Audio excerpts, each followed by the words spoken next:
Hello everyone, I'm Sharnita and I'm currently pursuing an undergraduate program in Liberal Arts and Humanities and more specifically a self-designed major in economics and environmental studies at OP Jindal Global University, Delhi.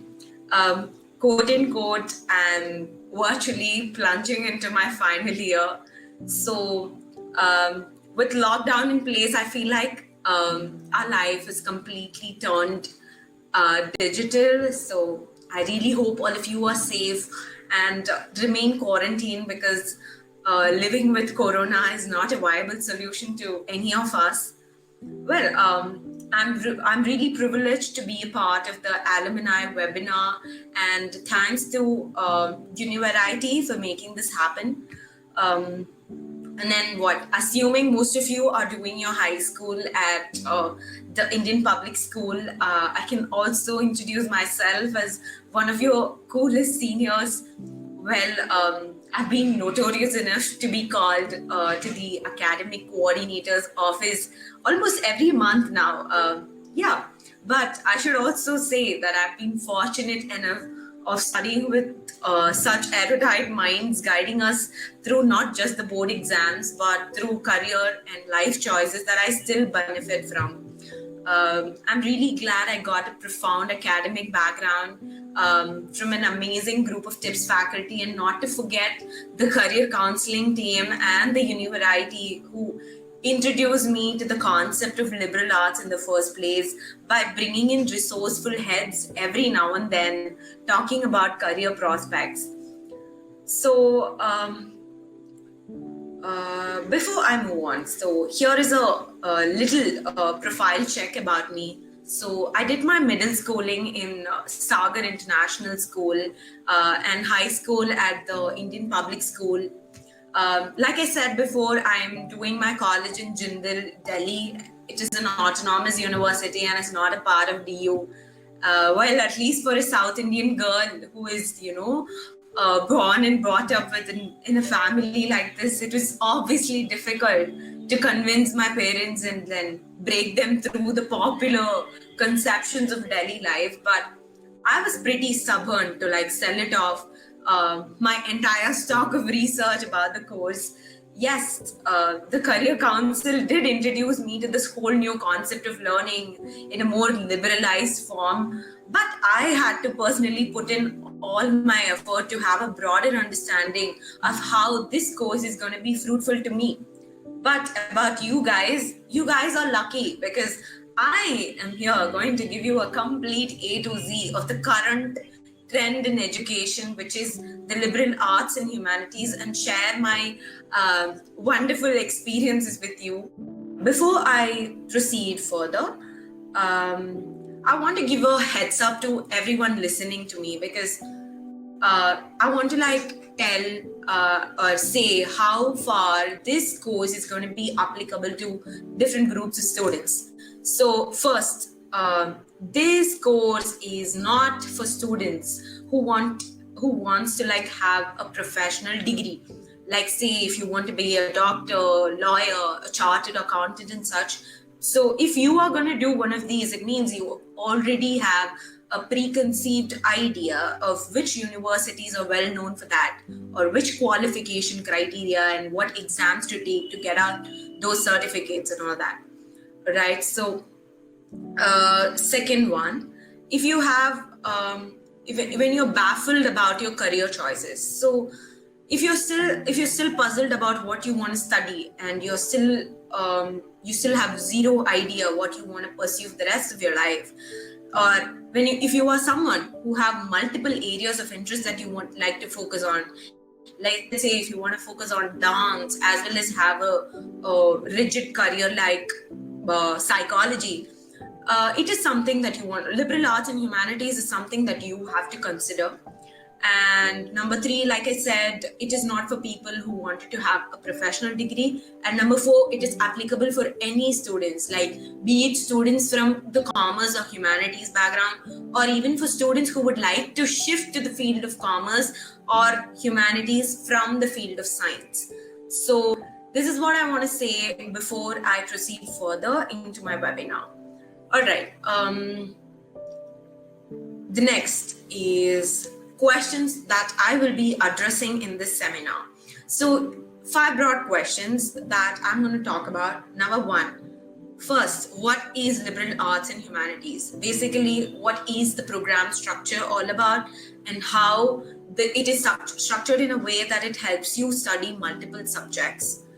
All right, so let me continue with my questions, my broad range of topics that I'm going to discuss in this webinar. So like I said, I'm going to start with what exactly a liberal arts program is and how it's structured. And number 2, why do you have to study liberal arts? So what is the scope of studying? And number 3, how have I utilized the course to its fullest potential? So here's where I'll be bringing in my experiences in my internships. I've done semester abroad. I've done summer schooling in Madrid. All that I'll be talking about. And number 4, which universities in India offer liberal arts programs. So I'm sticking on to India because there are so many universities abroad offering, but I'm going to stick to India. And number 5, what is expected of students from school to get qualified? So basically, how do you have to approach this curriculum, and what will make you get into universities that I will be mentioning in the next few minutes. All right. So let me begin with my first question. What is liberal arts and humanities? All right, it's arts and humanities. Basically, both are plural, simply meaning you will be expected to study diverse subjects, like a lot of subjects, and made to think critically from multiple perspectives. So as a freshman, which is in your first year, a liberal arts degree requires you to complete a broad range of foundation courses, which are compulsory in most of the universities. The foundation courses differs across universities, but basically it includes all courses, basically psychology, philosophy, political science, sociology, anthropology, archaeology, environmental studies, mass media, history, economics, mathematics, statistics, literature, music, whatnot. There are all possible subjects, and there's one subject called the interdisciplinary studies, which it will basically train students to incorporate understandings from one subject onto another. So be it the ones that you totally love or you totally suck, you will have to study them as a foundation course. All right. So let's say you see yourself as a journalist in next 4 years. You enroll yourself exclusively for the media course in a college that is well known for media studies. But since you have no prior idea of how exactly the course is going to proceed, there is a probability of 50% that you might start regretting your career decision and end up continuing it with a pinch of hatred. It's like, now that you have chosen, just deal with it. That's what you're going to do. So here is where liberal arts and humanities gives you the flexibility and freedom to explore all possible courses in your first year, from which is more than enough time to discover your area or areas of interest. So by the start of your second year, you will have to choose one particular subject, or you can choose combination of subjects, usually called a self-designed major. So I have lately realized that my interest lies in 2 different corners, which is economics and environmental studies. So I've decided to combine it and then do it and specialize in both the subjects, which is not possible in other courses. When I get to do a BA economics program in a university which is well known for economics, I won't be able to combine it with environmental studies, or I won't be able to I wouldn't have got exposed to other subjects like, political science or anthropology, music, or expressive arts for that matter. So that's what one might have multiple lines of interest, or which may be under the 2 different extremes. So in this case, the program encourages students to design your own course by combining subjects of your choice. All right, so here is an interesting example. So one of my friends, she wanted to do a self-designed major in visual arts and international business. I went up to her and asked, bro, they are like 2 different extremes. So what are you planning to do? Or how are you going to explain it to your professor as to why you want to study this? Okay, so that woman, she's so smart that she's already planned it all out and managed to get it approved as well. So she said she wants to become an art manager. I was like, nice. Why didn't I think of anything like that? So people who study liberal arts get a, knowledge on various disciplines and get to like specialize in their areas of interest. So in your third year, what will basically happen is you will dig deep into the major that you have selected by applying the knowledge of your foundation discipline. So let's say you have enjoyed taking media classes as your foundation. So you ended up picking media as your major itself. So now that you've also learned political science, sociology, economics, and other subjects, you will be studying media from the perspective politics, economy, society, because you're conditionally trained in an interdisciplinary manner. Meaning, you will be better off than a graduate who simply did a course on media. Right? So I think I did my best explaining the very first question. Now, let me move on to so fourth year, it's optional. So students get to take fourth year as an optional. People who wanted to specialize further, do research studies and all that get to do, but it's up to the student. So first 3 years make up liberal arts program. The next question, why liberal arts? So what is the scope of doing liberal arts? So usually, like I said, the program is designed, but students also get an option of doing a fourth year, either in the same university or any other university which is offering liberal arts program. So this option is widely utilized by students who wanted to have a hands-on experience with application of theoretical knowledge or work on research, perform future studies, and emerge as a profound scholar from his or her study. Such students usually take up fourth year. So also a few of the universities abroad who wants to like do a PG will require a minimum of 4 years of undergraduate college. So such kids will want to get to program their fourth year to complete their. And second scope, what you can do next is higher studies, obviously.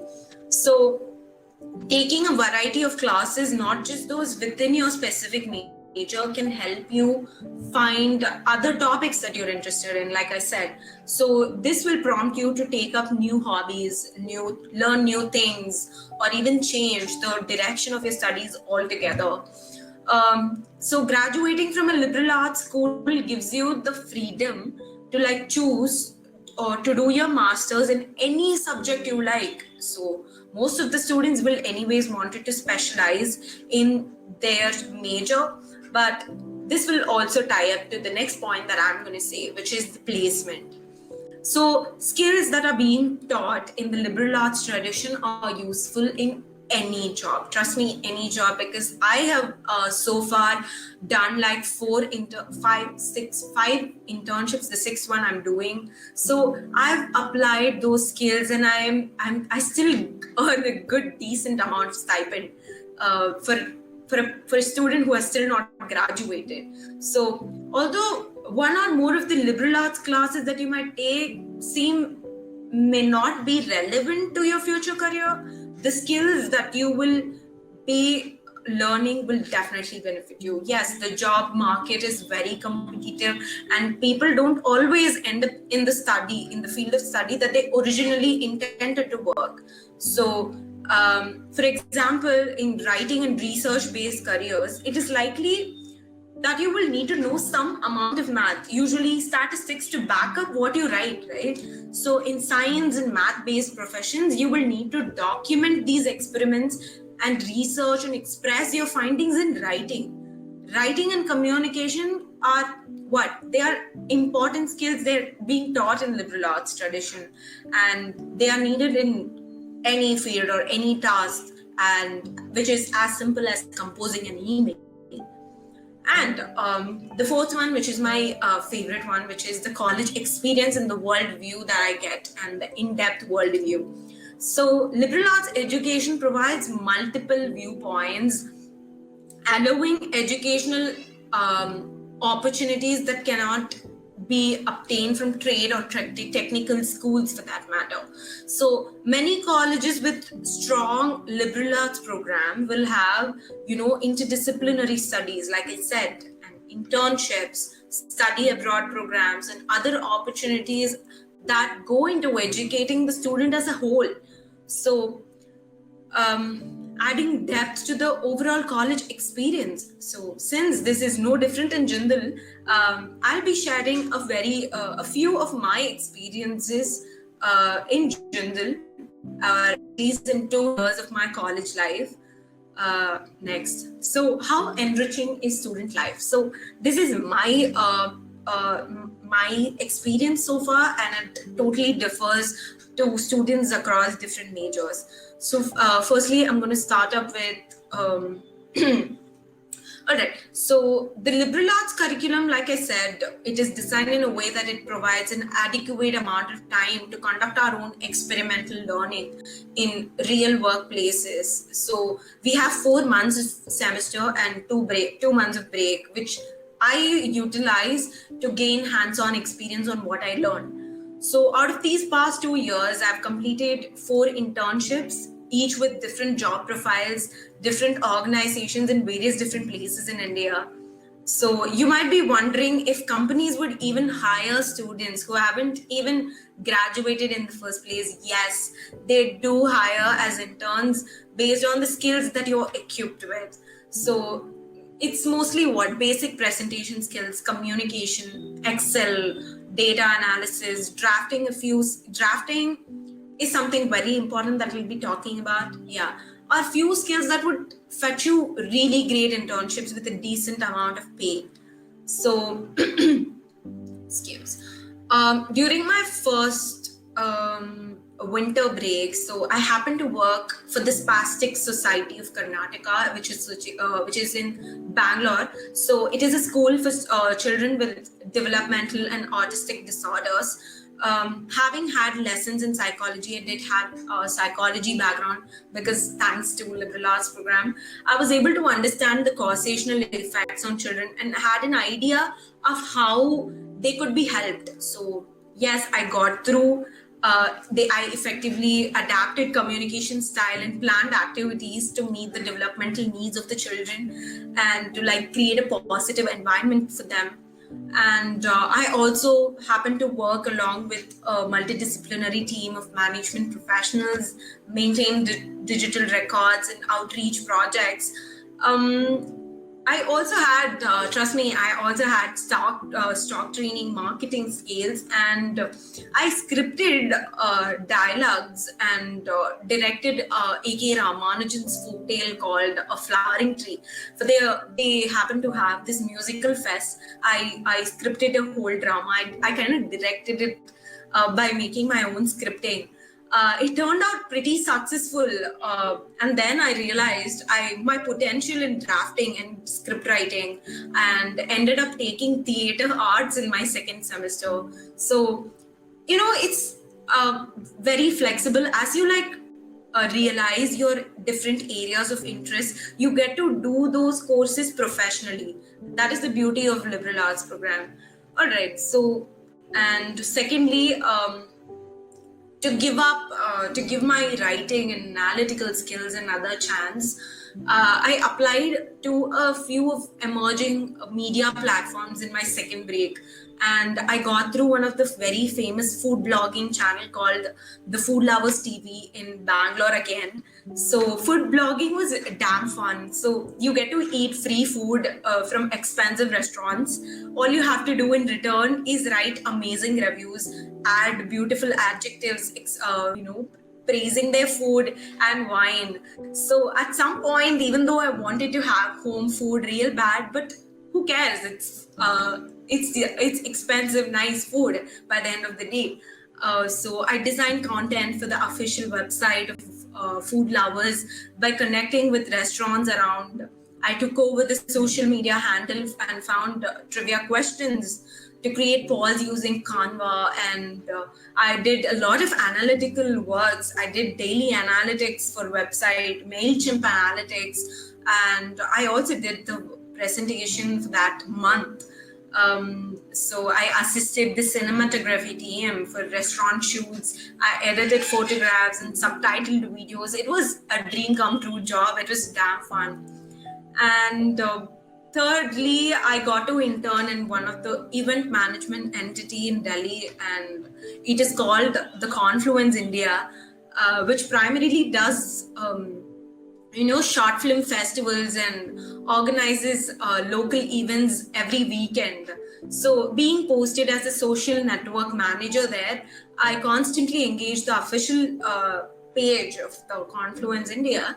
By creating content, I had to contact various film producers, Bollywood actors, student pages to promote the event and offer partnership for them. I helped the team launch their annual film festival, including competitions. We held workshops, seminars, and provide services into different modes of mass media again. And the very last internship that I did was for this developmental platform called the Daily Wagers and the Migrants during this Corona break. So I was bored like everyone else in the house. So I just applied for jobs, volunteering and stepping out the vulnerable groups. So as I got through, I was given in charge of channelizing the fund collected to groups in need based on their previous earnings, family status, and other such factors. So in addition, I was also creating content by looking at various helplines, dispatches, tabulating the help required across cities. I was active. I was being very active during the lockdown, I should say.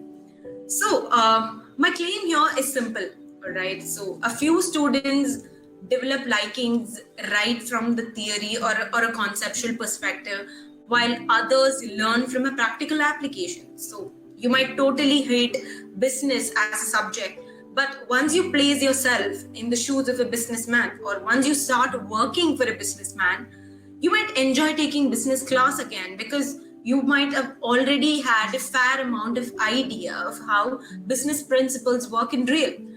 So yeah, apart from internships, I've done one summer schooling in Madrid, Spain. It was damn fun again. So the liberal arts curriculum, it makes sure that the students learn minimum of one foreign language. So I chose to study Spanish since the language is widely spoken these days, and helping trading networks of Spain flourish in United States as well.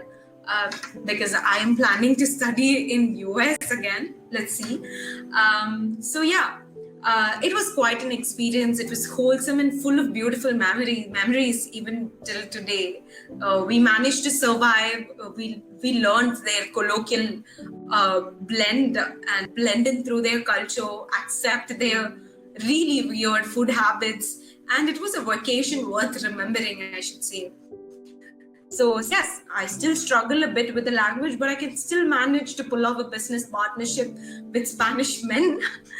All right. And another third important thing that I would like to discuss is semester abroad program. So universities which are offering liberal arts program are liberal in true sense, which means you have the freedom to do a semester abroad.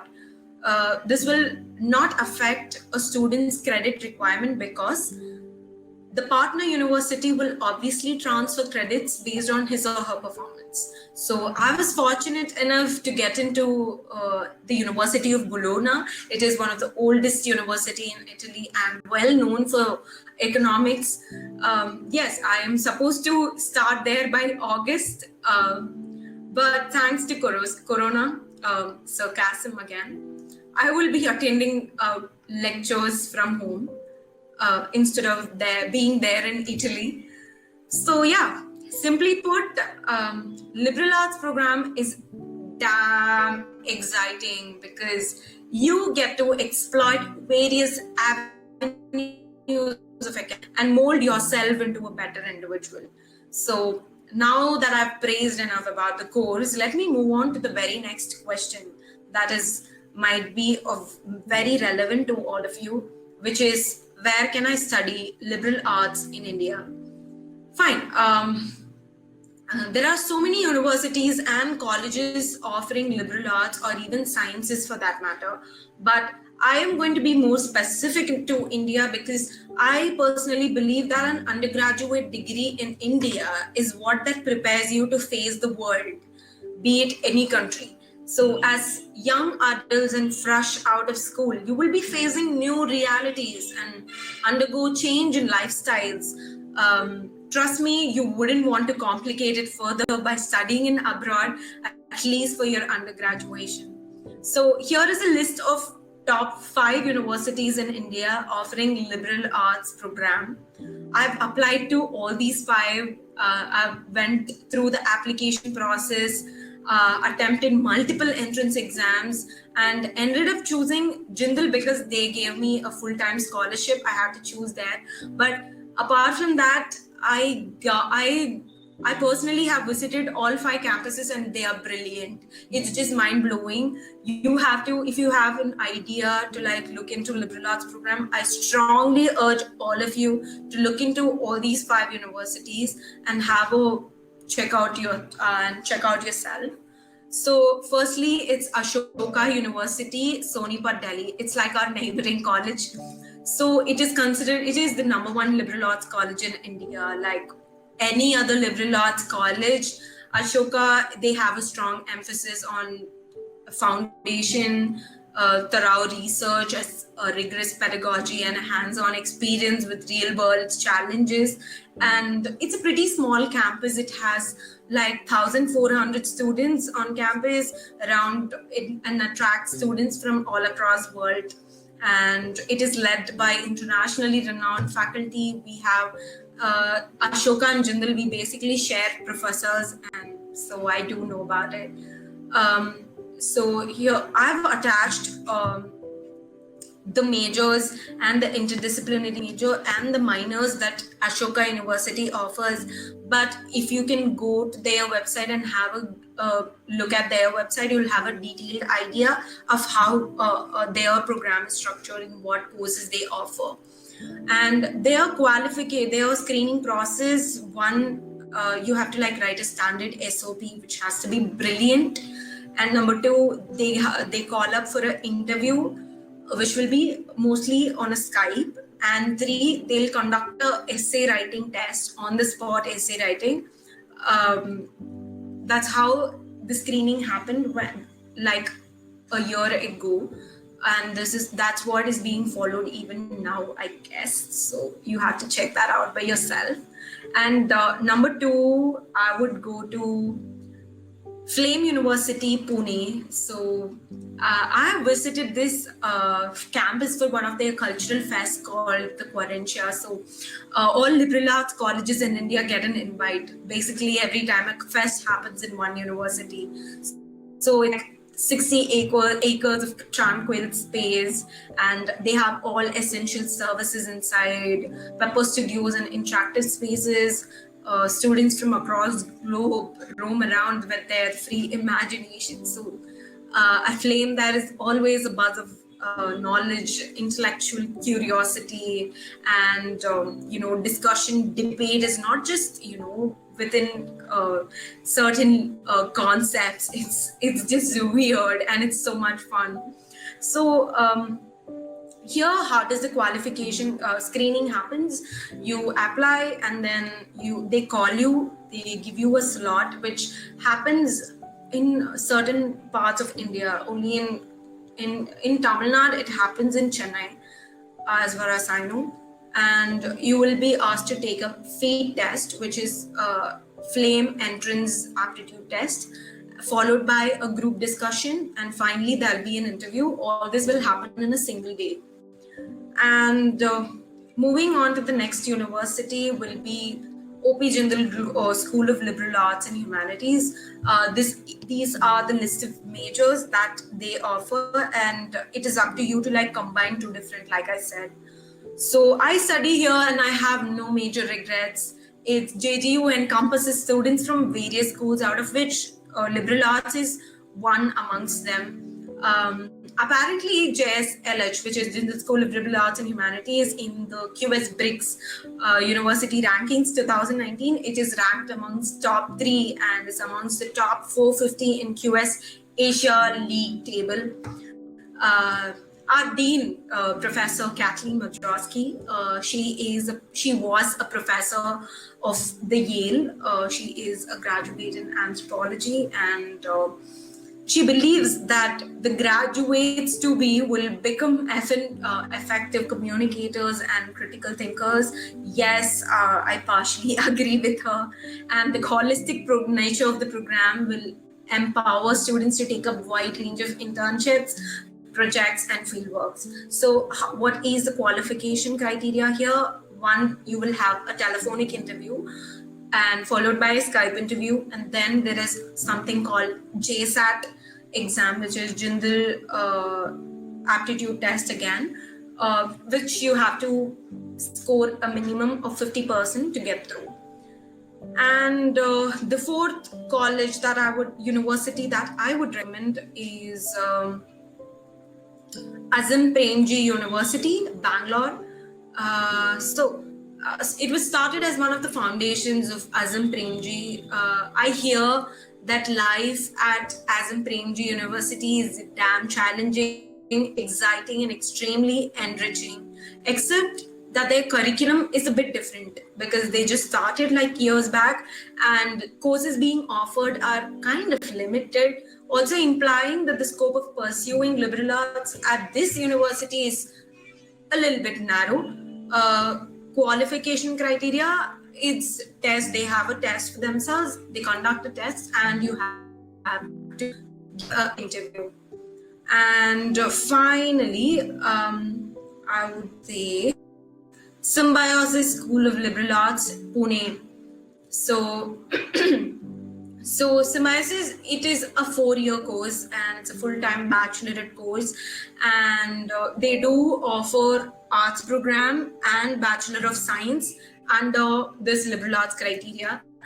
And the program closely mirrors international standards of liberal arts, and where students are given a wide range of learning experience with strong foundation in majors and minors like any other university.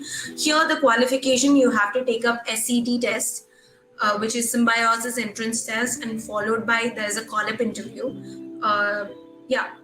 So recently, I also happened to know that there is a university called Kriya in Andhra Pradesh, and they recently started up with liberal arts. So I'm not entirely sure about how they're operating. So just check it out if you're planning to do liberal arts program in South. All right, so I'm almost to the end of my webinar, which is what is expected of school students to get qualified in one of these universities.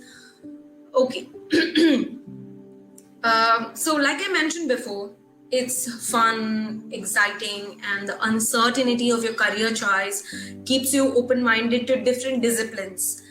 Yes, your thought process is deepened, your horizon is expanded, your skills are developed, and a holistic individual is produced. However, getting into one of these liberal arts college has never been easy to any student. It requires real effort. So none of these begin their screening process without an SOP. SOP is nothing but statement of purpose, which is explaining why you want to study in a particular college or not. So writing an SOP in itself is an art that requires you appropriate stitching of formal words. Attending interviews are no different. You must trust yourself and speak out with confidence within you. Yes, it's natural to be scared, but you should be able to give your best shot at it. I'm probably 2 or 3 years older than you, and I haven't even graduated yet. But I do know one thing: if you see yourself in a respectable position in next 10 years or so, build yourself around writing, speaking, presenting, which is expressing your ideas, and updating yourself in a way that makes everyone around you hit rock bottom. All right. So that is exactly what I wanted to say.